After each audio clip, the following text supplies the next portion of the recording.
of 2020, the deadliest mass murder since 2019. 8 people killed, 7 women, 6 were of Asian descent. All fellow Americans, each one of them we mourn. Fear, brutal assaults, and hate, all in the shadow of a pandemic. The shootings took place as violent hate crimes and discrimination against Asian Americans has risen dramatically over the last year and more. Why is this happening? And what's being done to stop it? What happens right now and over the course of the coming months will send a message for generations to come as to whether we matter. Right now, our reporters are live across the country with their experiences. Here now, David Muir, Eva Pilgrim, and Juju Chang.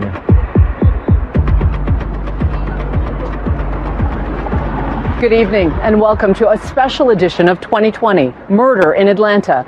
We come on the air tonight with a nation angry, on edge, and grieving over the wave of attacks against Asian Americans here in the U.S. Millions were stunned by a gunman's shooting rampage here in Atlanta, killing 8 people, 6 of Asian descent. Tonight we are learning more about those 8 victims. And Juju, we were all watching as President Biden and Vice President Harris came before the cameras in Atlanta late today after meeting with Asian American leaders, community leaders, in the wake of the shootings. The president calling the meetings heart-wrenching.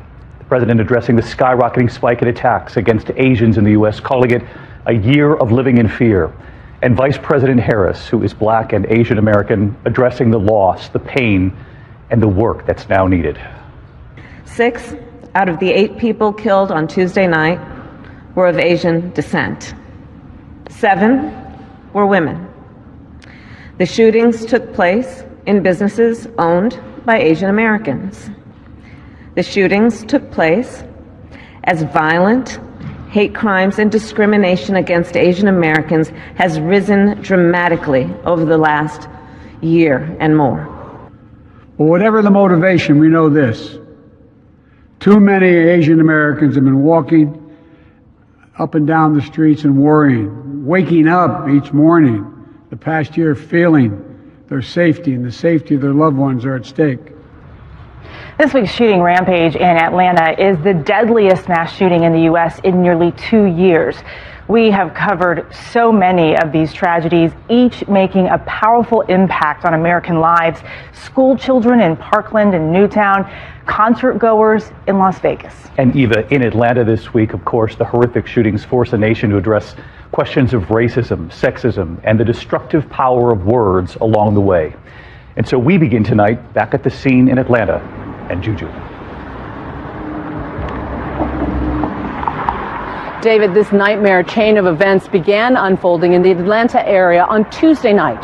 The gunman opening fire at one business, driving 30 miles to target victims at 2 other businesses, including here at Gold Spa behind me. Authorities say he had been to these establishments before.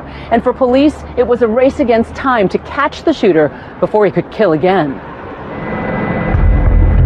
On a damp and dreary afternoon, terror and horror seizes the Atlanta area as a lone assailant launches an hours-long shooting rampage across multiple Asian-owned spas.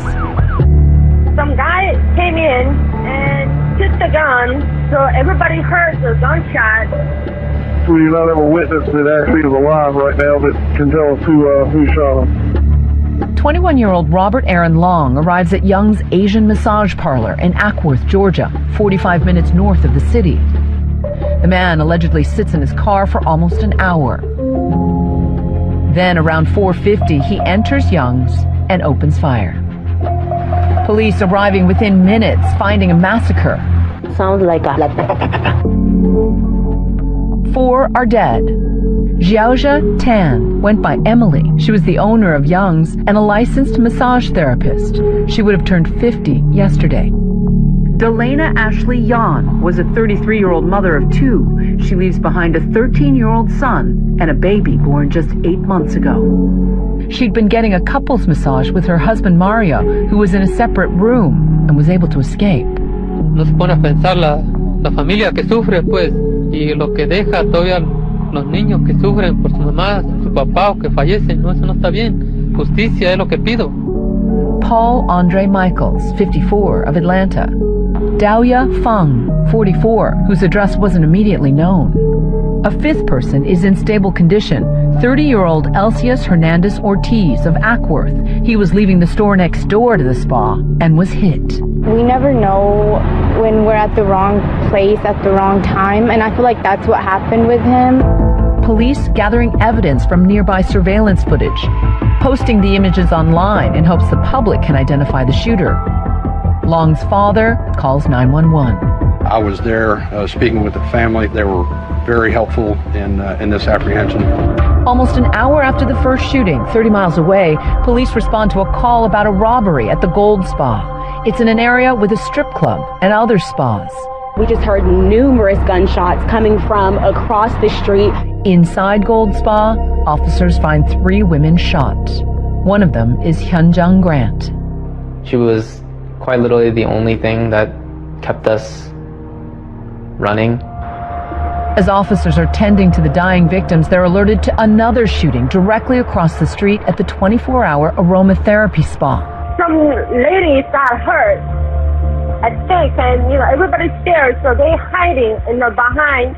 But the ladies passed out. Inside, they find a Korean woman dead from a gunshot wound. The victims from the second and third shootings are Soonjung Park, age 74, Soonja Kim, age 69, and Young Ah-yu, age 63. There's so much we still don't know about many of these victims, their identities obscured, in part because of the complicated and highly racialized, even dangerous reality for some Asian women in America. So we need to make sure if we have any Asian spas, we need to be checking on them. Long's parents have also told authorities their son has a tracker app on his cell phone, and it's activated. Authorities locate Long traveling south on Interstate 75, disable his vehicle, arrest him. He apparently has an issue, what he considers a sex addiction, and sees these locations as something that allows him to go to these places, and it's a temptation for him that he wanted to eliminate. It's the biggest mass shooting in this country since 2019, coming in the midst of an enormous spike in crimes against Asians and Pacific Islanders. This week alone, an 83-year-old Asian man assaulted, parts of his neck fractured, a 59-year-old Asian man beaten, nearly blinded in one eye, and a 76-year-old Asian woman punched in the eye, left bleeding. For over a year, Asian Americans have been fighting an additional virus of hate and bigotry. Our community is bleeding. We are in pain, and for the last year, we've been screaming out for help. The fear in the Asian community, especially in Atlanta, now at crisis levels. How's it going? Irene Pan owns a spa just a few minutes away from where the shooting took place. When the sheriff's office said, oh, it's not race, it's just sex addiction. I really don't think so. My worker is kind of concerned to come to work right now. Some people is crazy. I mean, they come without to say anything or argument, just shoot you. She's now considering buying a gun for protection. And tonight, Randy Park, who lost his mother, telling us he's having a hard time putting his gratitude now into words. The GoFundMe page he set up, hoping to make rent for a month and maybe pay for funeral expenses, has raised nearly $2 million in 24 hours. Donations coming in from around the world, reflecting all the emotion tonight. We've been talking with the grieving families of some of the victims from the attacks, including Jamie Webb, alongside her father, left to reflect on the lives and the potential lost. I'm sorry. Don't be sorry. What does your heart feel like right now? Empty. She never finished high school, and when I told her that I decided to go to college, she was so happy. She just wanted to celebrate because she's very proud of it. You were the embodiment of your mother's dreams. Yes. When you saw this unfold, what went through your mind?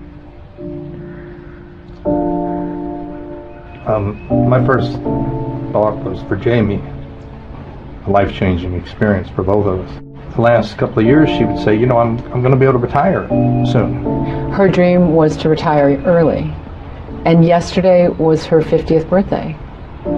That must have been a hard day for you. Mm-hmm. When you think of your favorite memories of your mom, what are they? Eating sushi before she goes back to work. What do you think she sacrificed along the way for your benefit? Her whole life. Any dream or aspiration she could have had. She loved clubbing, partying, karaoke, singing. She loved music. What did she tell you she was doing for a living? Makeup parlor. I was told that she worked at a makeup parlor with her friends, and that's what I've always told everybody. But you came to learn differently. Yeah, I found out on my own later, and I confronted her about it. That must have been hard. I just had to make a point to her that I can't ever shame you or, resent anything that you'll do. Immediately, people make assumptions when they see Asian-themed spas. But you feel very strongly that you want to correct the record for Jay. Jay was not naive. She knew of the stereotype, and she used to tell me, she said, I'm not losing my license for anything. Today I visited a Chinese-American woman's spa, and they had those signs on the wall that said basically no sex. Your mom had signs like that. I think she does. She said she's going to post it on every single room. What went through your mind about all the things you have to shoulder now? I'm a train wreck at night when I'm alone. What do you miss the most? Her. All of her. Yeah. How do you want your mom to be remembered? That she's a great mother. She wants us to have a good life. That's why she worked so hard. Your mom would be very proud of you. Yes. And I know she was. And you can see the outpouring here, candles and flowers blossoming on the sidewalk in front of Gold Spa behind me, and notes in Korean, and alongside the Stop the Hate hashtags, handwritten notes that say, we stand with our neighbors against racism. David? We certainly do, Juju. Thank you. And as we try to focus on these families, we are also learning more tonight about the alleged gunman, 21-year-old Robert Aaron Long. There remain questions about his motive, and authorities there in Georgia say they have not ruled out whether this is a hate crime. Authorities say he bought the gun he used the day of the shooting on that day, and they believe he was on the way to kill again when he was stopped. Here's ABC's Steve Osunsami. This is what heartbreak looks like across America. The strangers who are joining the families of victims to cry. This is also what it looks like to stand against hate. People of all colors speaking up and marching out for Asian Americans who feel under attack. In all, 8 people were gunned down in this killing spree. And the number one question for the accused murderer, why? The suspect did take responsibility for the shootings. Investigators say that 21-year-old Robert Aaron Long told them he struggled with a sex addiction, and that somehow in his mind he thought he'd fix himself by targeting the 24-hour spas where he was a regular. The gun police say he used? They say he bought it here on the day of the shooting. And if they hadn't stopped him, they think he would have made it to Florida. It is very likely that there would have been more victims. Authorities in Atlanta's suburbs and the city have now charged him with 8 counts of murder. Rodney Bryant is the interim police chief in Atlanta, where the killing spread between 2 spas. I think that people thought that it was all wrapped up once we made the arrest. But now this is where the real work began. What do you think about the chances of this becoming a hate crimes case? It's just too early for me to make that determination because there's so many questions that are left unanswered. You have to look at the victims that we had in the city of Atlanta. All of our victims were female. All of our victims were Asian. There's so much more that needs to be uncovered. The tone is slightly different in the suburbs, where the first 4 victims died and where the accused killer is in custody. This is still early, but he does claim that it was not racially motivated. The sheriff's office in the suburbs is having to defend itself after their spokesperson came across to some as racially insensitive, saying this about the accused gunman. He was pretty much fed up at the end of his rope, and yesterday was a really bad day for him, and this is what he did. After that, it was a bad day for the sheriff, who removed this police captain from briefings on the case.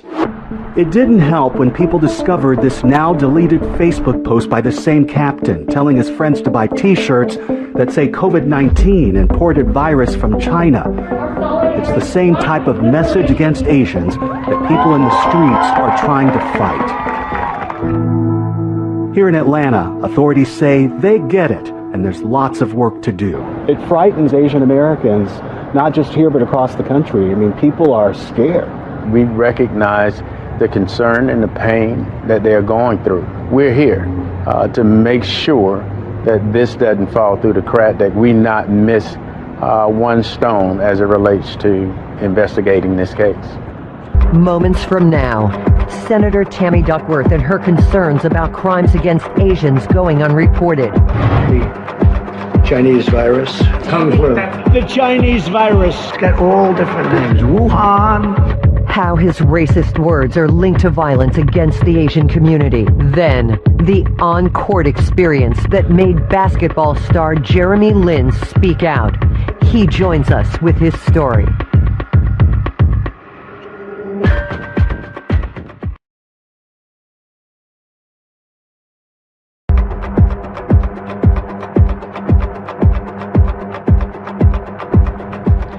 Welcome back to this special edition of 2020. There were powerful and raw moments on Capitol Hill late this week.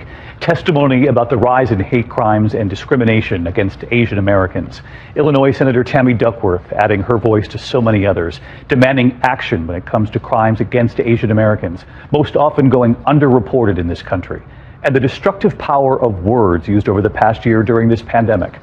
I asked Senator Duckworth about all of this just a short time ago. Senator Duckworth, thank you for being here tonight. I know you testified on Capitol Hill late this week, the first hearing on Asian American hate in this country in more than 3 decades. You were very honest about what you've seen, and it's great to have you with us here tonight. I did want to get your reaction, first of all, to President Biden in Atlanta tonight. He said words have consequences, that this should be called coronavirus full stop. Vice President Harris said in the last year that leaders with the biggest pulpit in the world were spreading hate. Do you agree with that? Do you see a direct connection, words that were used during the pandemic, with this rise in hate against Asian Americans?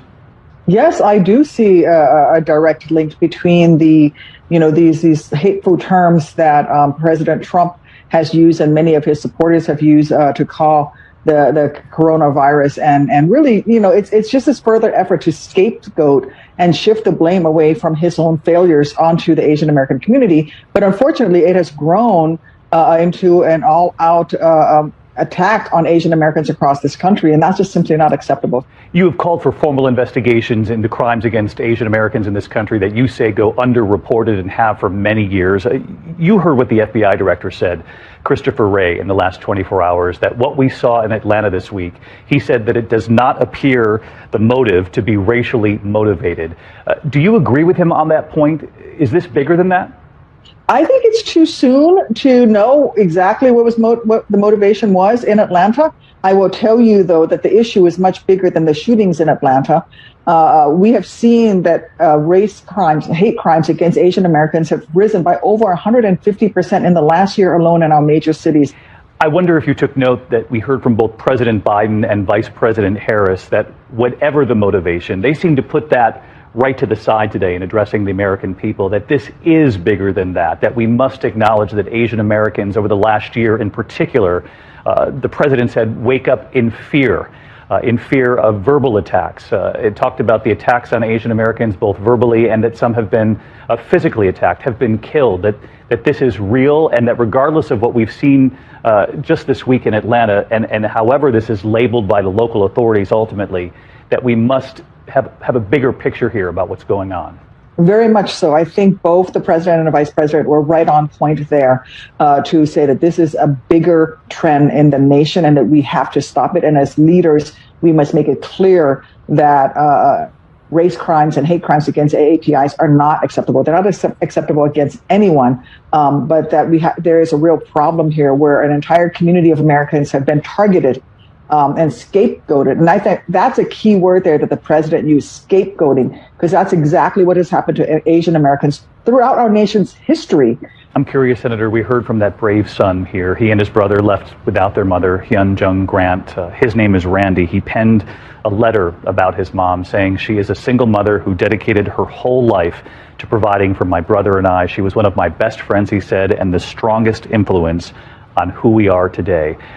I'm curious, how do people watching who feel for that son, who feel for all of these families here, and who want the hate to stop, and are wondering at home tonight, what can I do as a lone American? What would you say to them? What I would say to them is stand up and speak out when you see instances of racism happening. You have to call out bad behavior instead of turning the other way. We've had Asian Americans attacked in public places and no one comes to their aid. No one comes to their rescue. It happens on a daily basis. Somebody makes racist comments in a grocery store. My own mother, when she goes grocery shopping sometimes, has to endure racist comments, from other shoppers. And the people around them may hear but say nothing. So, every individual can make a difference. You can teach your children that these are racist terms and this is not acceptable. You can model the best behavior and call it out when you see it happening, because it's happening all over the country. Hopefully we've started that conversation here tonight. Senator Duckworth, thanks so much for taking the time for us. Thanks for having me on. Senator Duckworth with us tonight, making it very clear everyone has a role to play, and she really does believe that Americans are not powerless in this moment. And that we can all play a role to call it out and stand with our neighbors. Such an important message, David. And President Biden delivering that powerful message in Atlanta earlier tonight, that words have consequences, reiterating this is the coronavirus, full stop. President Biden saying the use of hate words and hateful acts must come to an end. Here's ABC's Zareen Shah. Condemnation of the recent rash of anti-Asian violence from President Biden and Vice President Harris, the country's highest-ranking Asian American official. A harm against any one of us is a harm against all of us. Saying hateful words and deeds against fellow Americans must stop. We cannot be complicit. We have to speak out. We have to act. A call for action during the nationwide rise in COVID-fueled attacks on Asian Americans. Videos like this sparking outrage. The senseless death of 84-year-old Thai immigrant Vichar Ratanapauti knocked to the ground while on his morning walk, spurring many to stand up against anti-Asian hate. Seeing these elderly Asians just being attacked viciously, I really was paralyzed. Actress Olivia Munn says her friend's mom was attacked, captured by surveillance cameras. We've been hearing about these attacks for a long time, and especially during the last year when the pandemic was weaponized against Asian Americans. While not all attacks have been physical, the weaponry of xenophobic words can cut just as deep. Asian piece of Oh my God. Then we have Torrance Karen. Go back to whatever Asian country you belong in. It is something in the psyche of this country where somehow it's okay to physically or verbally abuse Asian Americans. We're being scapegoated. Clinical psychologist Dr. Doris Chang has studied anti-Asian discrimination. We've seen an increase in physical attacks. What's the impact of the emotional attacks, the words? Words are extremely powerful. Our former president used a lot of words to describe the coronavirus. The China flu. The China virus. The plague from China. We have to be accurate. Kung flu. Yeah. Unapologetically, he helped to stoke the fires of anti-Asian violence. The reality is it reinforces a particular association between the virus, something deadly, with a group of people. And language of hate, it seems, begets the violence. Anti-Asian violence is up about 150% in major U.S. cities. And according to an NYU survey, 34% of Asian Americans say they've been victims of verbal abuse since the start of the pandemic. 24% cite workplace discrimination, and 16% say they were spit at. 4 out of every 10 Asian Americans has had one of these experiences directly in the past year. It shows how underreported these acts of violence and discrimination are. But a growing movement of young people refusing to stay silent. We're sick and tired of being invisible and ignored in our country. The pain of the Asian community has been muted for decades. the destructive power of words. And we'll be right back in a moment with former presidential candidate Andrew Yang and his wife Evelyn Yang and her own bravery with what she has faced. The special edition of 2020 continues here in a moment.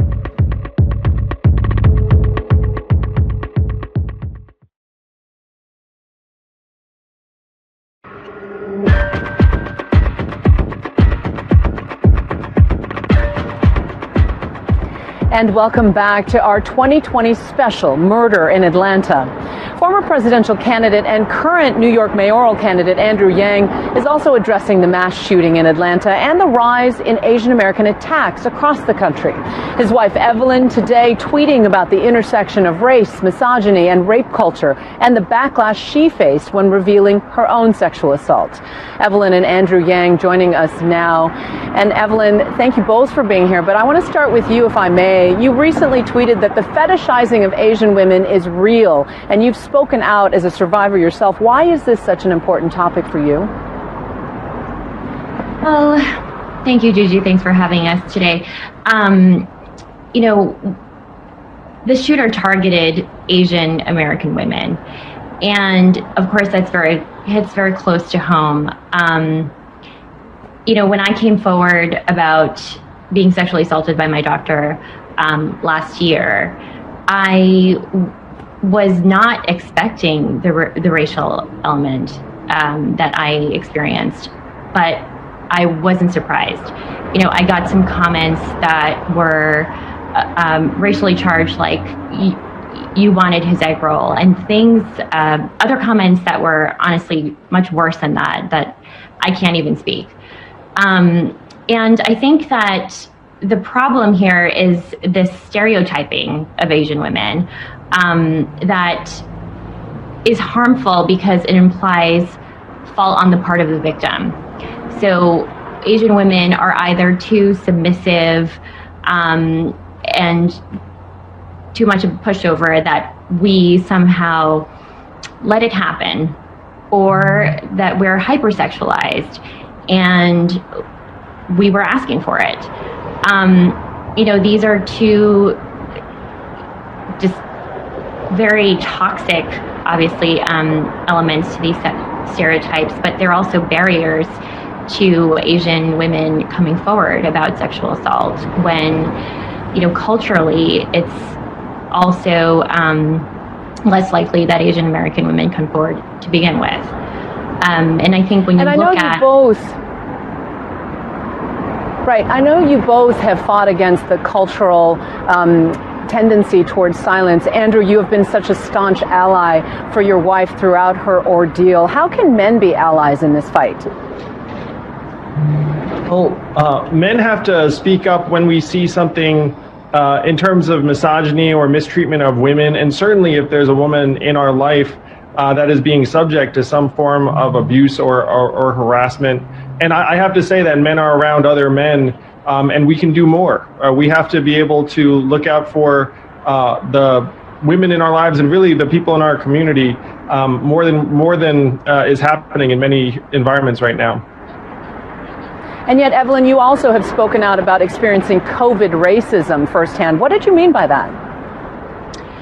So, I think like many Asians in the last year, we've experienced belittling just on the street. You know, my first brush with COVID-related racism was a comment by a woman who said something to me along the lines of, "Stay away from me, I don't want your diseases." And I think what was most disturbing about that encounter was that it was in broad daylight. She said it in front of her friend, like it was completely acceptable.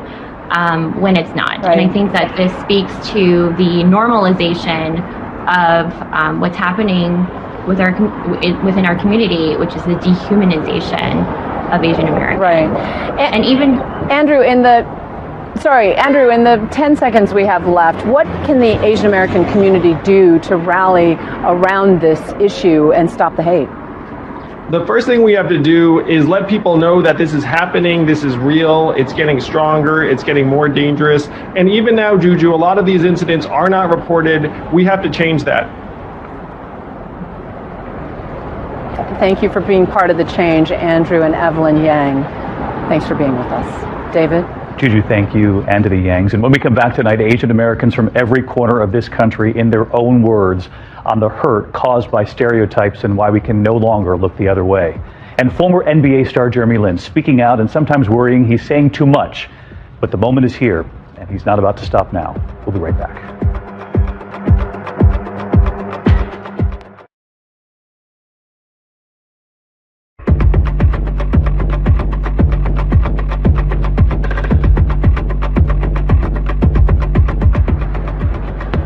And welcome back to this special edition of 2020. You know, Asian Americans represent people from more than 48 countries around the globe. It's really important to remember that, Juju. And despite that, Eva has reported on how often they're lumped together into a single community here in the U.S. One unifying factor, the history of racism nearly all Asian American groups have encountered, so often rooted in xenophobia and otherism, for generations treated as foreigners who are not full Americans. Almost as soon as Asian immigrants set foot in this country, ethnic scapegoating followed right behind. Chinese workers in the mid-1800s helping to build the railroads heard they were taking American jobs. Asians were never regarded as Americans, meaning that they were never given citizens' rights at the beginning of the Republic. In 1871, a violent mob in Los Angeles lynched at least 17 Chinese residents, a massacre fueled by white resentment toward the growing immigrant population. In 1882, the animosity led Congress to pass the first and only law restricting an ethnic group coming into the country, the Chinese Exclusion Act. It lasted until 1943. You make them the other through legislation, such as the passage of the Chinese Exclusion Act. To be an other is not simply, oh, you're someone else. You know, you're just not an American. It's not like that. It's also about the process of being objectified, of being less than human. Soon after, what many consider one of the most shameful moments in American history, Japanese Americans treated as the suspect enemy in their own nation, placed in internment camps during World War II. 2/3 of those Japanese Americans were U.S.-born Americans, and they were forcibly relocated and incarcerated without due process. For decades, Hollywood has both reflected and reinforced portrayals of Asian Americans as perpetual foreigners, from Breakfast at Tiffany's to 16 Candles. What's happening, hot stuff? Turning racism into laughs. When you see nothing but that clownish, that buffoonish image, that implacably alien image constantly being painted on our faces, then it's so much easier to not think of us as human. But of all the racist stereotypes, some of the most insidious are those that hypersexualize Asian women, frequently portrayed as sex objects, like in Austin Powers. Austin Powers is very sexy. Or the submissive women in massage parlors, like in Rush Hour 2. Oh my goodness. Asian women as the focus of the Western male gaze is nothing new, playing out in real life with the U.S. military in Asia fueling sex industries that exploited Asian women. But it's this scene from Full Metal Jacket that has permeated American culture like few others. Me love you long time. Those words used repeatedly in movies like The 40-Year-Old Virgin. Me love you long time. And TV shows like South Park. Me love you long time. Those are the lines that people remember, and it haunts us. Images have power. Stories have power. Activists say the toxic mix of racism and misogyny in these portrayals influence the way Asian women are treated in society. When you think of humans as objects and when you erase their humanity, then it is no surprise that our lives are seen as worthless. In this year of racial reckoning, AAPI activists say the attacks must end, and that starts with stamping out the underlying conditions of otherism and racism that feed violence. Racism and xenophobia are national problems. The only way to survive this pandemic, the only way to survive these violent attacks is to work together and recognize our common humanity. And so many voices have been speaking out about the spike in Asian American attacks. One of the most vocal, former NBA star Jeremy Lin. Jeremy Lin joins us now. And Jeremy, I know you started speaking out because something happened to you on the basketball court. Tell us about that. For me, I was just playing and was called coronavirus during a game. But, you know, I think that was just kind of a microcosm of everything that has been happening, the rhetoric from the previous administration. And again, a lot of these microaggressions or things that you guys have been talking about just now in the video. And it's starting to come out in different ways. And what I went through was just verbal. It was you know, just a verbal thing. And I'm not saying that that's okay, but I'm saying what we're talking about and what we're seeing right now are physical acts of violence. We're seeing lives being taken, and it's not okay. And we cannot say nothing or do nothing. We must speak out, and that's what, you know, I plan on doing, and that's what, you know, a lot of other people are doing right now as well, which is encouraging. You've actually recently said that you worry that you're encouraging more hate by speaking out. Why is that? I mean, it's just human nature for me to think, man, am I making a difference? Am I helping things trend in the right direction? And for me, you know, I'm kind of thinking, as I've been monitoring everything, it seems like things are getting worse by the day, by the week, that there's more headlines, that there's getting more and more ridiculous acts of violence. And so sometimes I'm wondering, are these headlines enabling other people? Is, you know, me speaking out causing more hate and more division? And these are natural questions that I'm wrestling with and thinking through. But at the same time, it's like, man, we're at a critical juncture. And I feel like it's really important to speak out and to say something and to stand up and to be a voice for some of the people who might not have that voice to be heard, which is really, really sad. So my question to you is, you know, where do we go from here? There's so many stereotypes about Asian men. You're an athlete. We barely ever see Asian male athletes as public figures. How do we change that narrative? I think and I love the clip that you guys showed. We're able to see that as multi-generational and systemic, right? So this is not something that is going to change overnight, and this is not something that is going to happen easily. This is going back even to the railroad. If you look at the railroad, you know, Asians built 90% of it. And then when you think about the way that it was marketed, or the pictures at the very end, when they finally put the last pin in and they nailed it down and all this, and there's no Asians to be seen in the photographs and the media and the marketing. And then it goes from there, and you see the Exclusion Act and the Japanese internment camps and different things like that. This is a long, deep rooted issue. But what we can do right now is just to talk and bring awareness around it. And I think at the very least, if anything, by talking about it, more people will hear. There will be more accountability. And I think naming and having the issue be upfront in conversation is the start of it. And then it's going to be on policymakers and different, you know, things going forward. But at the very least, that's where we can start right now. And Jeremy Lin, people just want to be seen. That is definitely the message. We appreciate you being here with us tonight. And David, you know, he portrays such an important image for people to see that is so against the stereotypes that everyone has of Asian men. No, and I love that conversation. I mean, so brave and candid about the power of his own words, wondering if they'll have impact. And I hope that we can just tell them that they are, and they're more needed now than ever. That was really great, Eva. When we come back here tonight, the stories from all over this country, the attacks happening in big cities and in small towns, and our local ABC reporters are standing by with what they've witnessed in their own communities. This is powerful and eye-opening, and we'll be right back.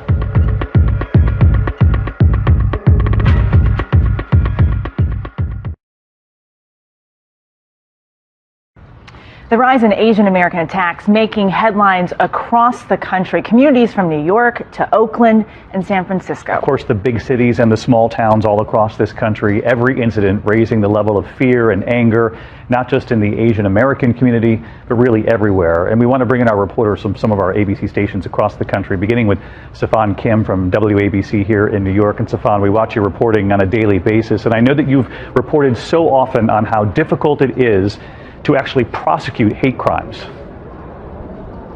That's right, David. Hate crimes are the only crimes that require a proof of motive. So what investigators oftentimes need is some kind of racial slur being hurled. But as we've seen from so many of these attacks that we've covered, oftentimes no words are exchanged. So part of what we've been doing through our reporting is asking the question, why not in these gray areas where investigators struggle with how to categorize these crimes, at least absent of any obvious motive, no words exchanged, unprovoked, at least investigate the possibility of a hate crime. Now, credit to the NYPD, it has come around to understand this point of view from the community, and so as a result of our reporting, it has gone from no words exchanged, not racially motivated, to no words exchanged, unprovoked, investigating the possibility of a hate crime. But of course, charging the suspect is just one step. Prosecuting is a whole other challenge. So here in New York, there is a movement to change the definition of a hate crime. David?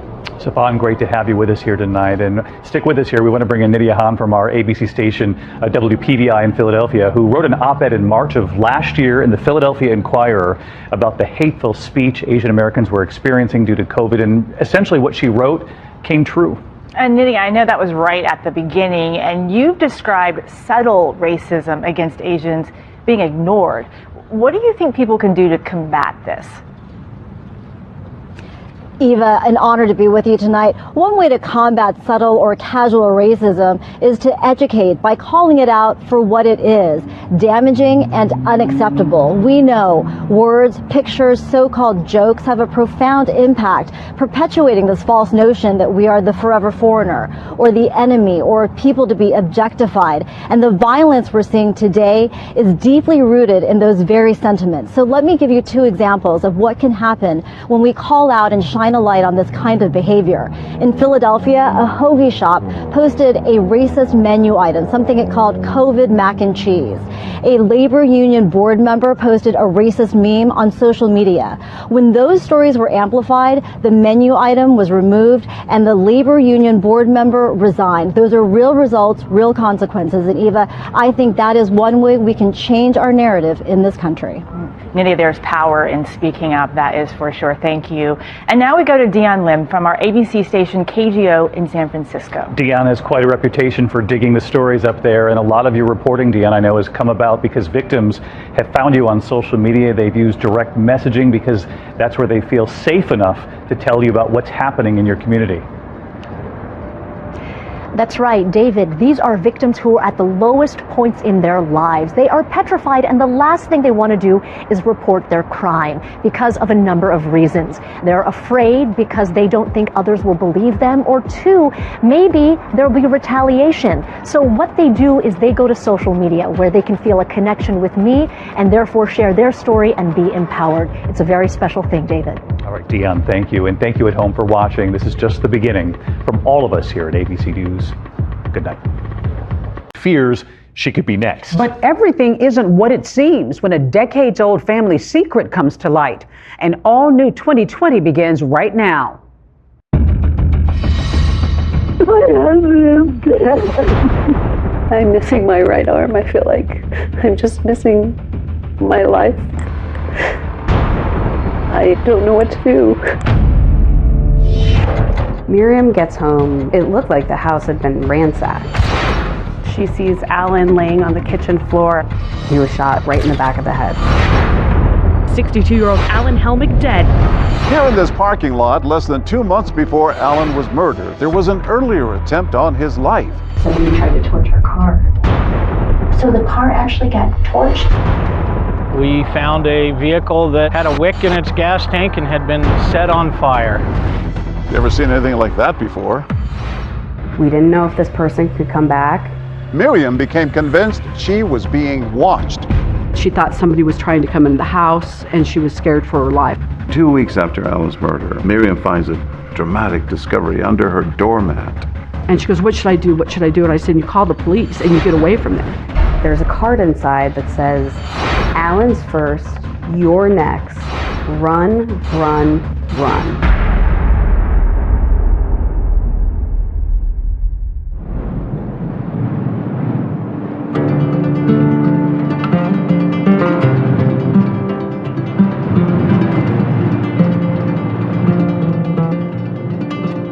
Out here in the western Colorado countryside, the wide open spaces can stretch for miles. In a place this remote, it might seem unlikely that two lonely souls might find each other and a second chance at love. But that's exactly what happened here, until one warm summer day when the peace of this place was shattered by unimaginable violence. 911, what do you have to have your emergency? My husband is You what? My husband is dead. This was a big story that shocked a small town. There's stuff everywhere. He has blood under his head. There was a scare in the community, you know, that something like that could happen. We don't have a lot of crime here. No, what's got to do this? Murders just didn't really happen there, especially murders with so many twists, and especially to a well-respected businessman that everybody really loved.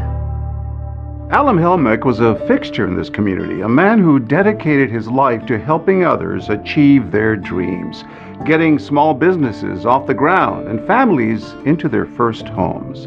In fact, he was known as the broker of Main Street. Alan Helmick was a prominent businessman. He had a mortgage business. Everybody respected him. He was firm, but he was very friendly. An avid outdoorsman, Alan took advantage of all western Colorado had to offer. The western slope is just gorgeous.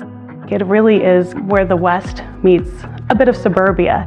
And in Whitewater, people have these sprawling homes, very affluent, very safe. How would you describe this town of Grand Junction? We pride ourselves on our outdoor activities, our beaches, our wine industry. Great for families. Alan had grown up in the nearby town of Delta and settled into Grand Junction to raise a family. What was Alan Helmick like?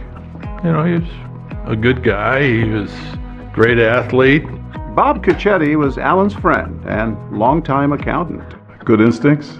Yeah. Oh, he was a risk taker. He was a gambler.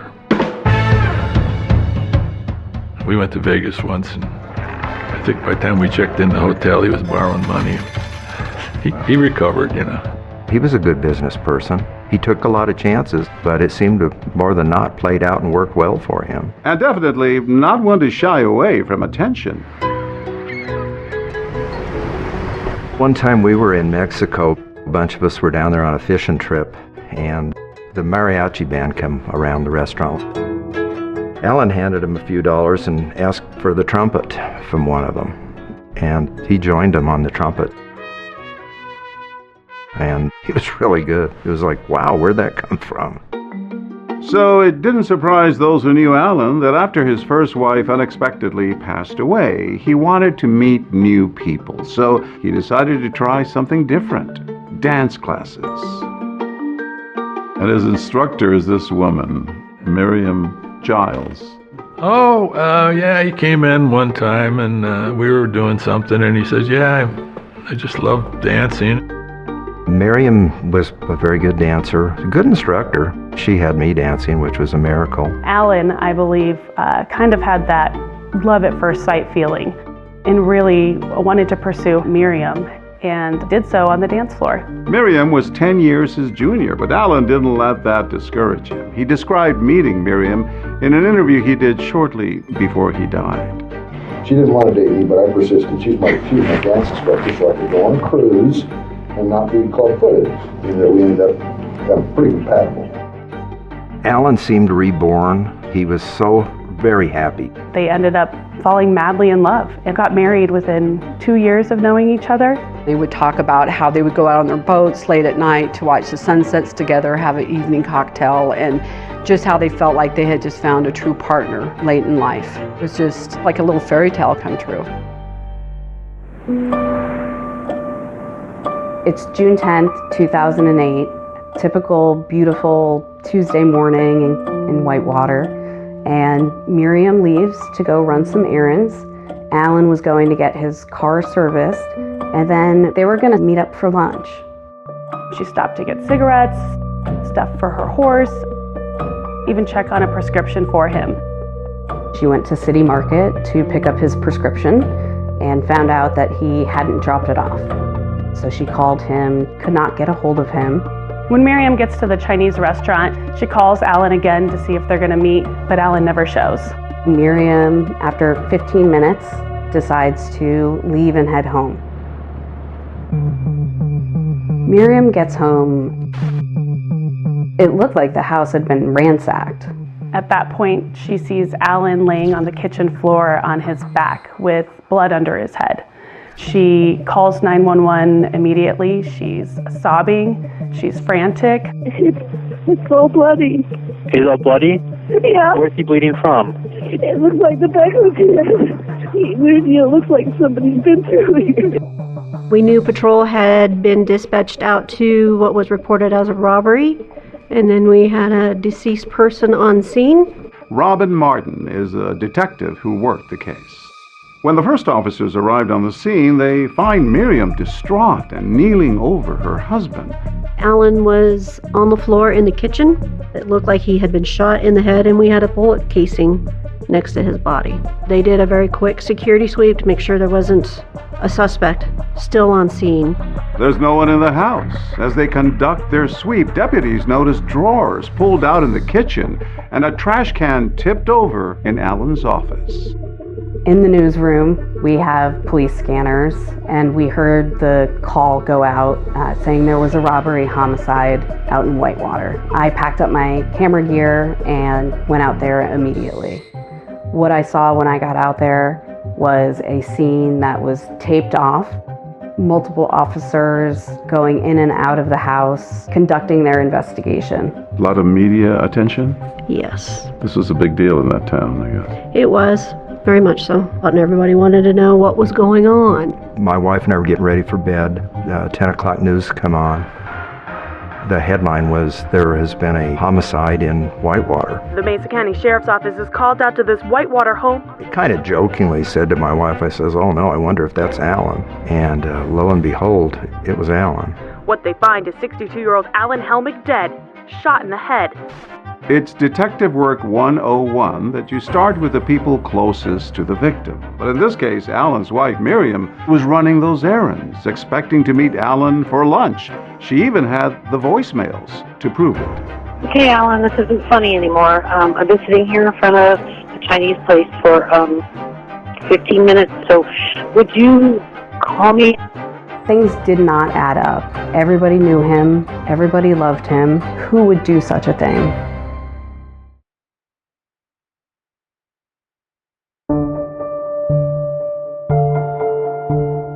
The Mesa County Sheriff's Office is called out to this Whitewater home on a report of a possible robbery. What they find is 62-year-old Alan Helmick dead, shot in the head. After finding her husband Alan dead in a pool of blood on the floor of their Whitewater, Colorado home, Miriam Helmick is brought in for an interview with the Mesa County Sheriff's Office. Thank you for coming down and helping us get to the bottom of this. We appreciate it. It's Miriam, right?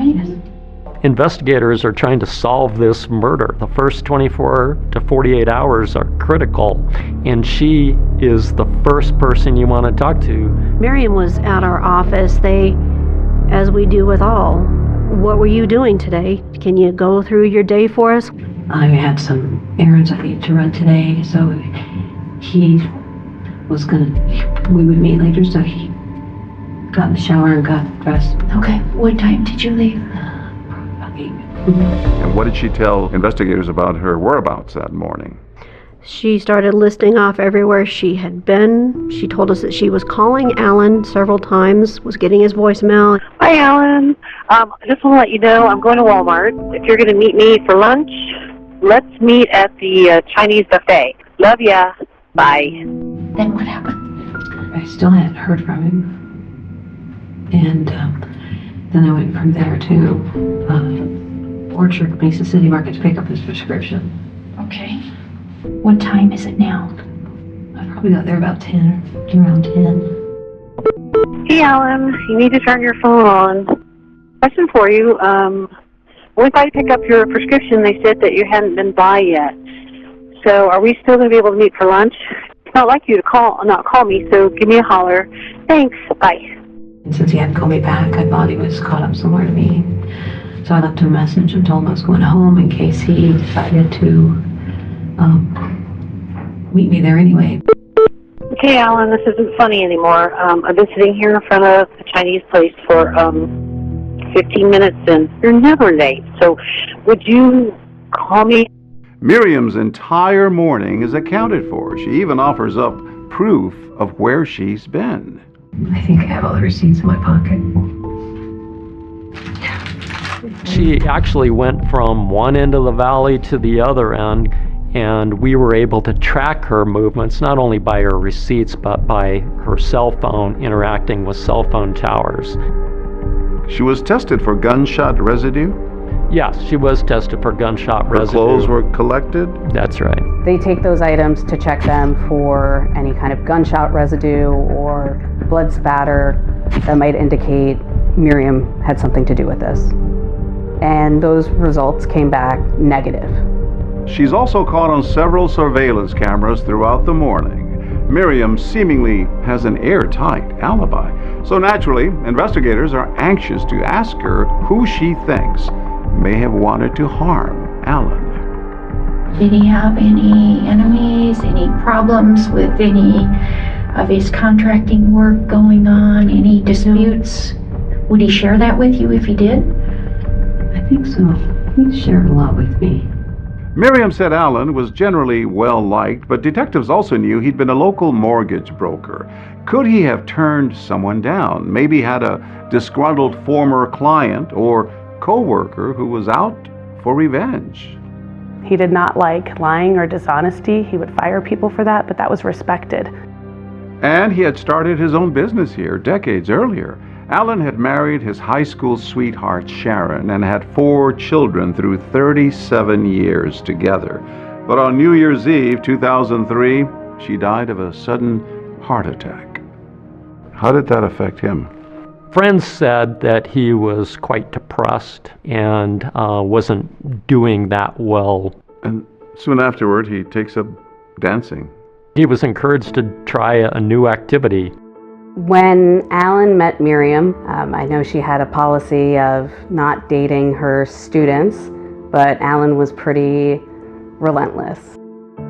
Kieran Wilson was a local journalist in Grand Junction, Colorado, who covered this case. Just days after Alan's murder, she spoke to an emotional Miriam. I met him teaching how to dance, and I didn't really like him while he grew on me. But he was such a gentleman, and he was so sweet, and just love him to death, you know.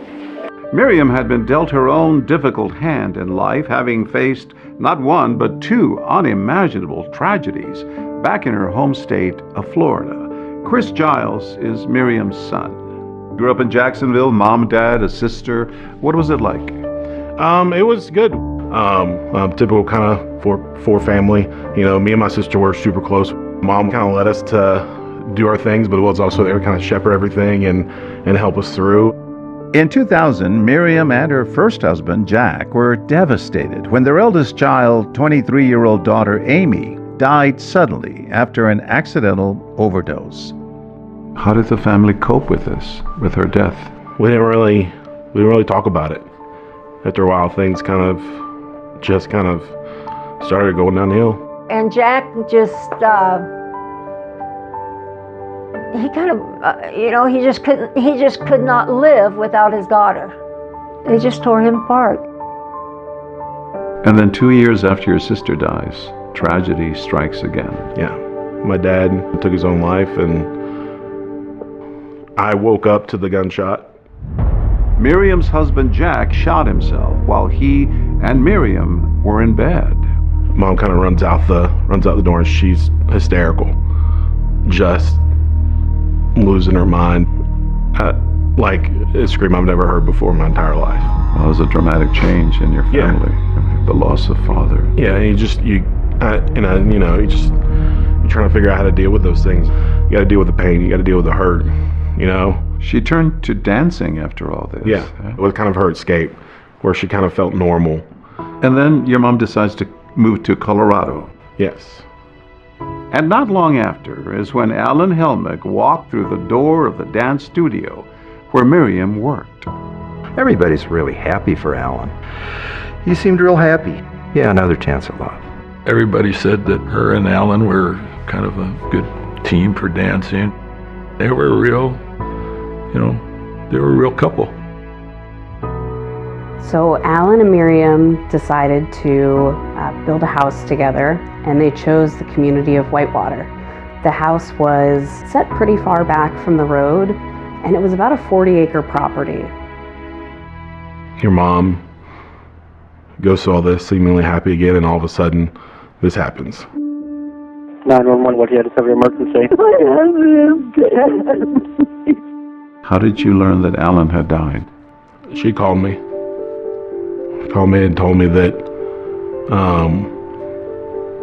he'd been shot.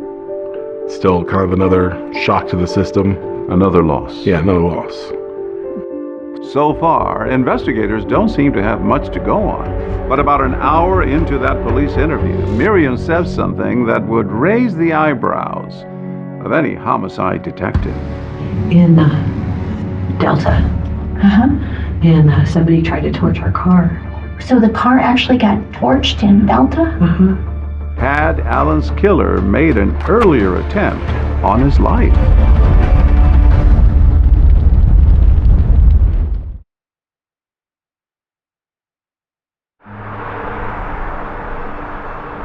After Alan Helmick is found murdered in his Whitewater, Colorado home, his wife Miriam is interviewed by investigators. And she tells them about a shocking incident that happened just 6 weeks earlier. Somebody tried to torch our car. They took a stick or a big like restaurant skewer and put some kind of gauze on it and stuck it down in the gas tank and lit it. Here in this parking lot, less than 2 months before he was murdered, there was an earlier attempt on Alan's life. Someone tried to set his car on fire. It looked like something straight out of a movie, but for the Helmicks, this brush with death was all too real. Tell me about that incident. What happened that day with the car? Well, Alan and Miriam had driven to Delta for the closing on their business. They were selling Alan's title company to a purchaser, and they had finished the transaction and had parked out front. Collected a check? And collected a check for over $100,000 for the sale of this business, and got in the car. At that point, Miriam went in to use the restroom. And while she's in the business, the car starts smoking. Alan looked in the mirror and saw that the vehicle was on fire. He got out of the vehicle, went to the back of the car, and a wick was in the gas tank. When Miriam comes out, she hears that Alan's screaming at her to bring her to get a fire extinguisher, that the car is on fire. Upon arrival, we found a vehicle that had a wick in its gas tank and had been set on fire. You ever seen anything like that before? No, I had not seen anything like that. It was pretty obvious someone had tried to start that fire. Correct. So if someone was trying to set the car on fire, it didn't quite work. Correct. The fumes did not ignite, fortunately. Were they able to glean anything else from the crime scene? No security cameras from the surrounding businesses, no video footage whatsoever of what had transpired. The police both questioned Miriam and Alan after the car incident. You have no idea who would do this to you or Alan? No, not at all. I mean, it's just weird. I don't know. We've been hashing it over last night. We can't figure it out. Alan didn't have a lot of enemies, and so who would want to kill Alan in that kind of way by blowing up his car? That was a real mystery. Do you know anyone that would have a problem with you? I do not. over the years, as active as I was in business in this area, there's going to be some unhappy people because I turn people down on loans from time to time. But I think I was well respected in the savings and loan industry. There are two people that have had a problem with me. Okay, who are those two people? Alan mentions two bankers with whom he had prior dealings, but quickly downplays their potential involvement in the arson. I can't imagine them being vindictive because they're too much exposed. Right. They did stupid things, but they're not stupid people. Investigators will ultimately determine that those bankers are not involved, but they're exploring every avenue, even asking Alan if he thinks it's possible Miriam could have been responsible for the car fire. Oh, God. No, I don't think that. Not at all. That would be terrible. No, why would you do that? So during the interviews with officers, Alan and Miriam had mentioned that Miriam would not hurt Alan or harm him because Alan was worth more to her alive than if he were dead.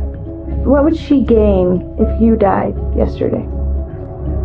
What he would get is a mess. She gets nothing that was created prior to the marriage. Alan was convinced that it wasn't Miriam, and if the investigators in Delta had any suspicions of Miriam being involved in this, Alan was the first to defend her and say she wouldn't do this. And besides, what reason would Miriam have for trying to kill Alan? He'd always gone out of his way to make her dreams come true with lavish gifts and gestures. His goal in life was to make me happy, and he took care of me. His favorite saying was, have fun like hell. So anytime he knew I was going shopping or he gave me money or anything like that, he would say, have fun like hell. Alan loved Miriam, and he was always happy to dote on her, buying her lavish gifts like her own dance studio and even a horse training business, always intent on making her lifelong dreams a reality. I met Alan and Miriam Helmick at my farm because they wanted to buy some horses to start a horse breeding operation. It was always her passion to start riding, and Alan was just said, I'm going to give this dream to you. Horse training centers, it's extremely difficult way to make a living. Most of those never pay off. It's a labor of love. You told him it was not a good idea to invest in this horse. No, and I said, it's a good hobby, but it's too expensive. And his desire to open up that dance studio came from where? Oh, it had to be Miriam. You had your concerns about him investing in these things. Oh, I told him, I said, get your head up your ass. Sounds like you really wanted to make Miriam happy. I think so. Alan was always very good with his finances, but with the horse business and the dance business, they were hemorrhaging money. As investigators began digging into Alan's finances, they found that bad business decisions had left him in a serious financial hole. But were his money troubles enough of a reason for someone to want him dead? Or could the murder have been more personal? Does Alan Jr. know where you guys live now? Yes, he's been there. He's my wayward kid because he's sort of a bum. Investigators will soon learn about some long-standing Helmick family tension. He said if he shows up when he's not announced, you call the cops.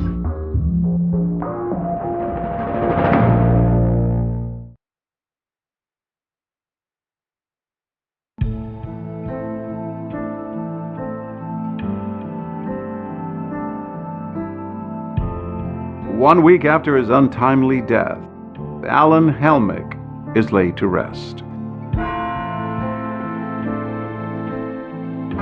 When we were at Alan's funeral, Miriam sat in a pew in the very front, of course. She was crying, looked real despondent. Alan's family, his daughters, were just heartbroken and devastated. Alan was a really good dad to those kids. He was like their rock, and hit them real hard. What's it like around here without him, I guess? Very quiet. I'm missing my right arm. I feel like I'm just missing my life. I don't know what to do.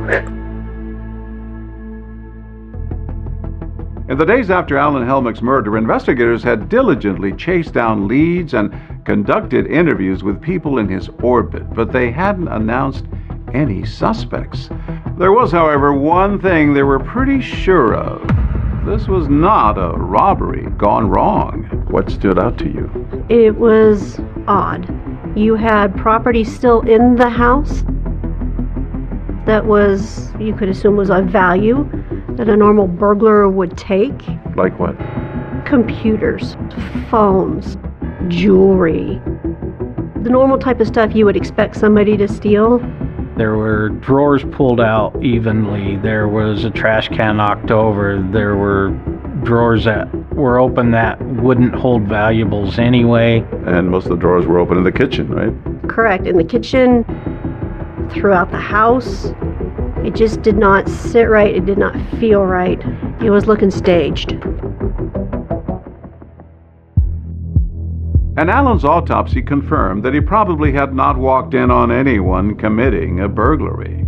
There was no indication that Alan had tried to fight off his attacker. It was very clear that he was caught by surprise as he was shot right in the back of the head. Do you think Alan knew his attacker? I don't know.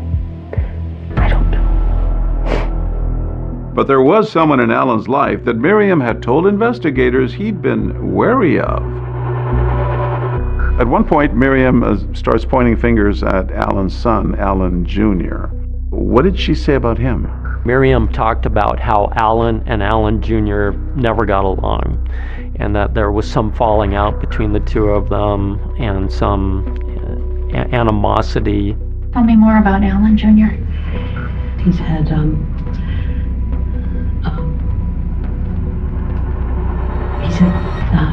run-ins with the law. What was the relationship between Alan and Alan Jr. 3 to 4 months ago? Same. Same It's distance? been that way for many years.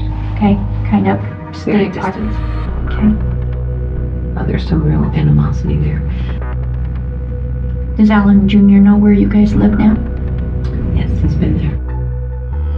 And after that car fire 6 weeks earlier, Alan had also mentioned his strained relationship with his son to those investigators.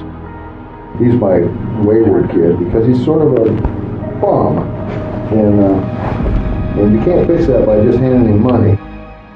Alan's personal issues with his son, coupled with the fact that he may have known his attacker, was enough for detectives to bring Alan Jr. in for an interview. Come on in and have a seat. And Right here? yes, that's All right. fine. He's the kind of guy that if he saw something that wasn't right, he would give you his 2 cents about it, and it would not be nice. It would be sharp. He just told it as it is. Yeah, oh, it's sharp. Yeah, right out. Sure. I go like that's like you're out. You know, you're Right. You're I like you because you're doing this. Alan Jr. goes on to say that his father had effectively cut him off financially. You know, Dad wouldn't give me a dime. Okay. Did you ask? No, I'm sure that I had back then, and then he repeated, you know, hey, this is something you need to learn to take care of yourself. When asked, Alan Jr. insists he would never hurt his father, and he had an alibi. He was working out of state at the time of the murder. Where were you Tuesday? Because everybody's Yeah, been asked that question. And, you know, I'm not an ignorant human being, right? And I would be offended if you didn't ask those questions. In fact, I would be angry with you if you didn't ask them in that way. Would have been working on the computers. I would have been at the hostel on my computer. In Seattle. Alan Jr. was cleared as a suspect. That's right. No evidence linking Alan Jr. to having anything to do with Alan's murder. So investigators are back to square one. That's right. There were no suspects. We didn't know if this person could come back. I never thought it would happen here or anything like that would ever happen here. It's just always quiet around here. Are you scared that this person might come back? I don't know. Yes and no. I don't want to leave because I'm closer to him here. Had there been a murder in my home, would not want to stay there, especially not a few days after. But she said it was her home. She said she felt closer to him there. But if Miriam says she felt safe enough to stay in her and Alan's home, that was about to change. And then 2 weeks after Alan's murder, Miriam finds a dramatic discovery under her doormat at the house. And she goes, what should I do? What should I do? And I said, you get off the phone and you call the police and you get away from there. Was the killer now coming after Miriam?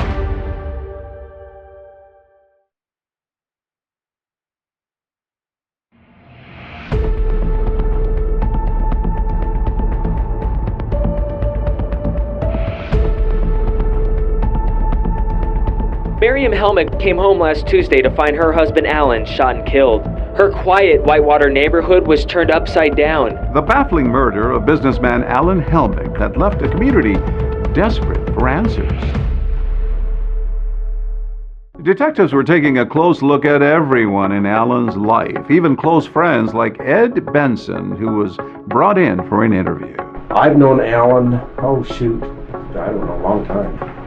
So you're good friends, I could. Well, is it safe to say you're good friends, or we're friends? I mean, okay. We're not. We're good friends. So, strange interviews with the sheriff's department, the investigator. You know, you go in and we're friends, but yet we were treated as like suspects.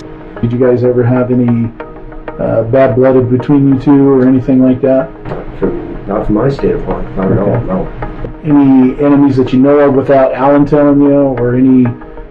Said rumors that, Alan's not a good guy or anything like that? Never. Okay. Never. And there was that mysterious car fire just weeks earlier. Everyone wondering, could the two incidents be linked? Take it all that they may be connected? A good possibility. I was letting them figure that out. It was, it was a shock to us. But he never mentioned anything about anybody that would do something like that. As days passed with no suspects in custody, Miriam became convinced she was being watched. She reported seeing a white pickup truck with a driver she didn't recognize circling the property, leaving her to wonder whether the same people who killed Alan were now coming after her. I talked to Miriam almost on a daily basis, and in a lot of our conversations she talked about that she thought somebody was trying to come into the house and she was scared for her life. Miriam starts reporting that weird things have been happening around the house. She's saying that she will come home and a door that she knows she locked is unlocked. She was finding lights on. She was finding medicine cabinet doors open that shouldn't be. She saw one or more suspicious vehicles that she didn't know who was linked to them. And mind you, this is a very small area, only a handful of homes out there. And you recognize most of the vehicles that are driving in and out of the area. But the strange happenings at the home weren't the only thing worrying Miriam. With Alan, the sole breadwinner, gone, there wasn't any money coming in. During her police interview, Miriam had explained to investigators that they had a prenup. She really didn't have anything without him. She didn't stand to gain a lot. I did not have any legal claim to anything that he owned. Okay. It was pretty cut and dry. Miriam's financial situation was fairly dire. In fact, she started selling off some of the property they had together. She said she had no money, all the money was in Alan's name. So I said, well, let me buy the horses back, I'll pay your debt off to the other trainer. That way it'll give you some money for what you need to live on. And then, as Miriam is struggling to stay financially afloat, an ominous message shows up on her doorstep. She was with her friend Penny. They had just gotten back from shopping. She goes up to her front door and she sees an envelope sticking out from under the mat. And when she opens that envelope, there's a card inside that says, "Alan's first, you're next. Run, run, run." She collapses to the ground, becomes very distraught. Marion calls me and she's frantic. And she goes, what should I do? And I said, well, you need to hang up the phone and call the police and get out of there. I said, because somebody could be there trying to hurt you. The greeting card is turned over by Miriam to her lawyer, who then notifies the police. I was given a copy of the card. It said, "To the grieving widow," in block letters. On the front is a picture of a middle-aged female. And it said insanity, doing the same thing over and over again, expecting a different result. And then inside, Allen spelled A-L-L-E-N. Misspelled. Your was also Y-O-U-R. A grammatical thing, okay. Whoever left it there had cut out the barcode, seemingly in an effort to obfuscate anybody tracing that card, where it was purchased, who purchased it, that sort of thing. It looks like Miriam might be the next target. Maybe there is somebody out there who really wants to kill Miriam as well. After Miriam received the threatening card, she left and she went back to Florida, Jacksonville, Florida, where she's from. She moved in with her son, Chris. How was she coping? Oh, it was not good.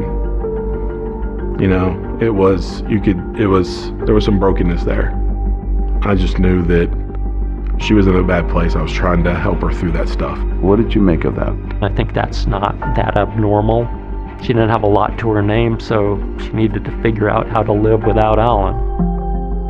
Back in Colorado, that bizarre greeting card gives police something they have been desperately searching for: a solid lead.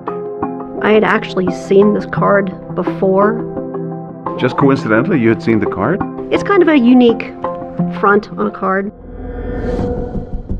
It's at this city market that investigators finally get the break they've been waiting for. The person who bought that card with the threatening message from Miriam is caught on surveillance tape here. And just who that person is will take everyone by surprise. You see it clear as day.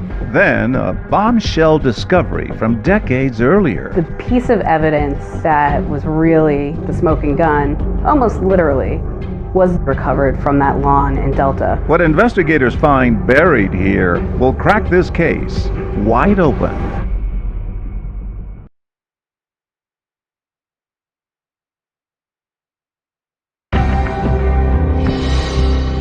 What we had was a man who had led a good life and he ended up murdered. I saw Allen on the floor. He was cold and gray. People were in disbelief. People were scared. I held his hand for a few minutes and tried to make some sense of it all. Miriam comes home. There's a handwritten note, and it says, "To the grieving widow, Allen's first, you're next. Run, run, run." It looks like Miriam might be the next target. The killer was now after her. You want twists and turns? There's no shortage of that here. I met Miriam on a dating site. She wrote, saw your profile and loved it. She was moving on. Even my girls were like, she's dating already? She's trying to get on with her life in a new state. But another incident with a gun comes to the surface. I heard the shot. Mom kind of runs out the door and she's hysterical, just screaming. Like a scream I've never heard before in my entire life. Could what they find buried in this yard be the smoking gun?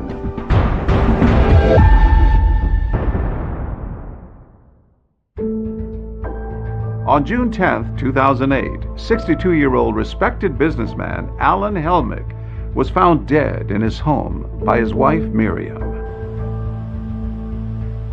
When we arrived, Allen was on the floor in the kitchen. He had been shot in the head and we had a bullet casing next to his body. The place had been ransacked, but nothing seemed to have been taken. They realized fairly quickly that this was a staged attempt to hide what really happened. A tragic ending to what appeared to be a perfect second chance at love. Both Allen and Miriam were widows. She was his dance instructor for ballroom dancing lessons. I'm missing my right arm. I feel like I'm just missing my life. I don't know what to do. Miriam told police she'd been running errands all morning and provided receipts to back up her alibi. I went to Walmart. Okay. I needed to buy some shirts. Police were at a loss as to who would want this well-liked businessman dead. Alan had some enemies, but nobody was going to kill him. And as investigators began to dig deeper, the story took a frightening turn. Miriam comes home. There's a handwritten note, and it says, "To the grieving widow, Alan was first, you're next. Run, run, run."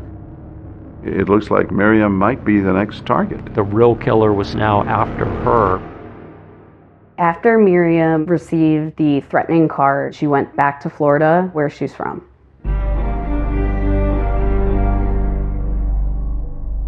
When Miriam came back to Florida, I was so surprised. I just couldn't believe it. She gave me a call, and I got a lot to tell you, she says. In Florida, Miriam turned to old friends for support, reconnecting with her former neighbor, Aline Lee. Miriam didn't have any money, she said. All I've got is just the clothes on my back. I have nothing. I said, I can get you clothes. My girls are your size. I bought a gas card for her, and I gave her a bag of jewelry. I just felt bad for her. While Miriam tries to restart her life in Florida, detectives in Colorado are continuing to work the case, trying to figure out where that threatening card she received came from. They got in touch with the manufacturer of the card. He was able to tell them where these cards were sold. I checked the Hallmark. I checked the Hobby Lobby. We finally get to the city markets. I contacted their loss prevention guy. They found 2 sales. One person paid in cash, didn't know who that person was. The other one was with a credit card.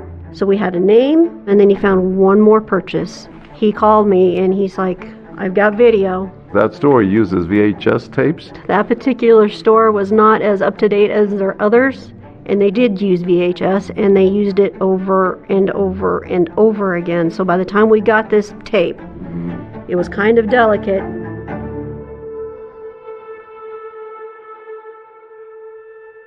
It was her. She was wearing the same style of shirt that she had walked in with her interview. It was just a different color combination. You see Miriam going first to the area where the cards are sold within the city market, and then to the cash register where she pays for it. Clear as day. So now it appears that Miriam, the grieving widow, seemingly afraid for her own life, had actually sent that threatening card to herself. But when investigators confront her about this, she says she has an explanation. What Miriam told them is that she felt like the police weren't paying enough attention to the case. They weren't doing much. And so she wanted to kind of jog that with this card. That was probably not the best decision to be made.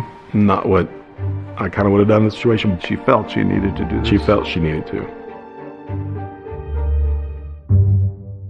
Did that greeting card incident change the way you and investigators approach the case? What innocent person would do this? Obfuscate, complicate a murder investigation with this ruse? But remember, when she was interviewed by investigators, Miriam said she had very little to gain from Alan's death. We did a prenup. Okay. Everything his is his. Everything mine is mine. He has more than I do. Okay. With no clear motive in sight, the Mesa County Sheriff's Office turned their attention to Miriam's past, learning about that double tragedy she and her family suffered years earlier in Florida. There was the sudden loss of her daughter, and then a shocking development with her first husband. While Miriam and her first husband, Jack, were in bed, Jack shot himself in the head. Now you say, okay, she's had not one, but 2 husbands shot in the head. Was there a common thread? And they were both married to Miriam Helmick. Police ruled it a suicide. There were some strange circumstances, though. Things like he used his right hand to pull the trigger. Jack was a lefty. Investigators then start looking back at your father's death? Yes. I woke up to the gunshot.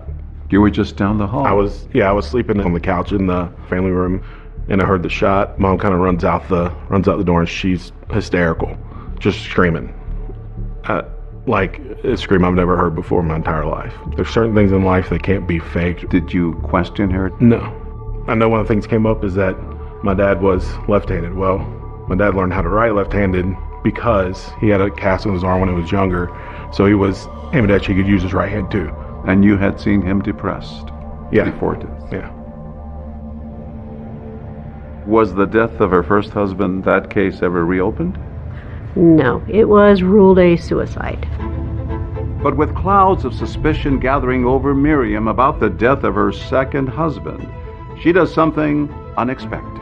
I met Miriam on a dating site. A millionaire match? Millionaire match. Your profile described me to a T. Investigators are starting to wonder if they could actually have a black widow on their hand. I mean, she was finding the husband, she was looking for the money, and then moving on.